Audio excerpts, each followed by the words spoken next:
Video को like करें, हमारे चैनल को सब्सक्राइब करें और बेल आइकन जरूर प्रेस करें हमारी न्यू वीडियो सबसे पहले देखने के लिए।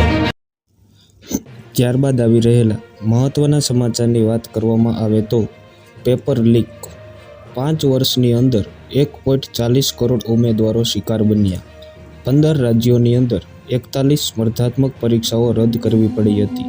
સમગ્ર દેશને દજાડ્યા છે પેપર લીક કૌભાંડે। ઉમેદવારોનો સમય, સંસાધન, ઉર્જા બરબાદ કરતા રહ્યા અને પરીક્ષાઓ રદ થતી ગઈ। આ વિશે વધારે વાત કરવામાં આવે તો છેલ્લા 5 વર્ષમાં પરીક્ષાના પેપર લીક થવાના કિસ્સાઓ પર નજર કરીએ તો સ્પષ્ટ થાય છે કે આખો દેશ આ રોગથી પીડિત છે। પેપર લીકના મામલા કોઈ એક રાજ્ય કે કોઈ એક રાજકીય પક્ષની સરકાર પૂરતા મર્યાદિત નથી। ઉત્તરમાં જમ્મુ અને કાશ્મીરથી લઈને દક્ષિણમાં કર્ણાટક અને તેલંગાણાની અંદર અને પૂર્વમાં આસામથી કર્ણાટક અને પશ્ચિમમાં મહારાષ્ટ્ર સુધીના તમામ રાજ્યોની અંદર પેપર લીકના કેસ નોંધાયા છે। છેલ્લા 5 વર્ષની અંદર દેશભરના 15 રાજ્યોમાં લગભગ 1.40 કરોડ અરજદારોની કારકિર્દી ઉપર આ પેપર લીકનો કેસનો શિકાર બની છે। આ 1.40 કરોડ અરજદારો અને તેમના પરિવારોના વિવિધ રાજ્યોમાં લગભગ 1,04,000 સરકારી નોકરી મેળવવાની આશામાં પોતાનો સમય, સંસાધનો અને શક્તિ વેડફતા રહ્યા અને પેપર લીક થવાને કારણે પરીક્ષાઓ રદ થતી રહી। ઘણા કિસ્સામાં આ ઉમેદવારોની રાહ 2 થી 3 વર્ષ સુધીની હતી અને ઘણા કિસ્સામાં આ રાહ 2 વર્ષ પછી પણ ચાલુ છે। આ રીતે પેપર લીકનો મુદ્દો માત્ર રાજ્ય માટે જ નહીં પરંતુ કેન્દ્ર માટે પણ પડકાર બની રહ્યો હતો।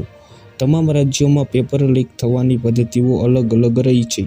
આસામમાં પરીક્ષા શરૂ થવાની થોડી મિનિટોમાં જ પ્રશ્નપત્ર વોટ્સએપ પર વાયરલ થયું હતું। તે જ સમયે રાજસ્થાનમાં રાજ્યના એક કર્મચારીએ કથિત રીતે સરકારી ઓફિસમાંથી કાગળની ચોરી કરી હતી અને મધ્યપ્રદેશ પોલીસના જણાવ્યા અનુસાર આરોપી મુંબઈમાં પરીક્ષાનું સંચાલન કરતી ખાનગી કંપનીના સર્વરને હેક કરવામાં સફળ રહ્યો હતો।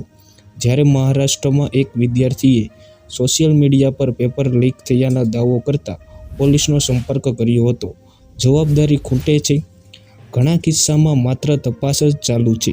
Telangana state public service commission દ્વારા એકાઉન્ટ ઓફિસર અને આસિસ્ટન્ટ એક્ઝિક્યુટિવ ઓફિસર માટે જાન્યુઆરી અને ફેબ્રુઆરી 2023માં લેવામાં આવેલી 3 રદ કરાયેલી પરીક્ષાઓમાં હજી સુધી કોઈની ધરપકડ કરવામાં આવી નથી। જી હા દર્શક મિત્રો, મહત્વના સમાચાર સામે આવી રહ્યા છે। પેપર રદ થવાની 2.5 લાખ ઉમેદવારોને અસર થઈ હતી।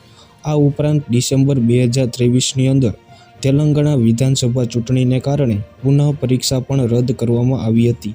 હાલમાં ઉમેદવારો પરીક્ષાની રાહ જોઈ રહ્યા છે।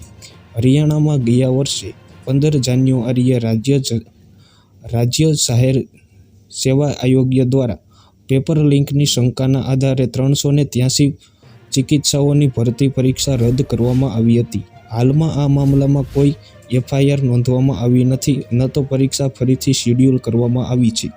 લગભગ 20 કેસમાં 1 વર્ષથી વધુ સમયની રાહ જોવાઈ રહી છે। મીડિયા રિપોર્ટ્સ પર આધારિત તપાસ અનુસાર ઓછામાં ઓછા 15 કેસમાં પરીક્ષાઓ લીક થયાના લગભગ 1 વર્ષ પછી લેવામાં આવી હતી। 4 કેસમાં રાહ 2 વર્ષ સુધી ચાલુ રહી હતી। 7 કેસમાં ઉમેદવારો હજુ રાહ જોઈ રહ્યા છે અને ગુજરાતમાં નવેમ્બર 2019ની અંદર ક્લાર્ક અને ઓફિસ આસિસ્ટન્ટની લગભગ 4,000 જગ્યાઓ માટે લગભગ 6 લાખ ઉમેદવારોએ ભરતી પરીક્ષા આપી હતી અને પરીક્ષા રદ થઈ ગયા પછી રાહ 2 વર્ષથી વધુ સમય સુધી ચાલી હતી અને ગુજરાત સબઓર્ડિનેટ સ્ટાફ સિલેક્શન બોર્ડે એપ્રિલ 2022માં પુનઃ પરીક્ષાની હાથ ધરી હતી। જ્યાં દર્શક મિત્રો, મહત્વના સમાચાર આવી રહ્યા છે। સમગ્ર દેશને દજાડ્યા છે પેપર લીક કૌભાંડે। તો આ સમગ્ર સમાચાર વિશે તમારું શું કહેવું છે તે અમને કોમેન્ટ બોક્સની અંદર કોમેન્ટ કરીને જરૂરથી જણાવો। ધન્યવાદ મિત્રો।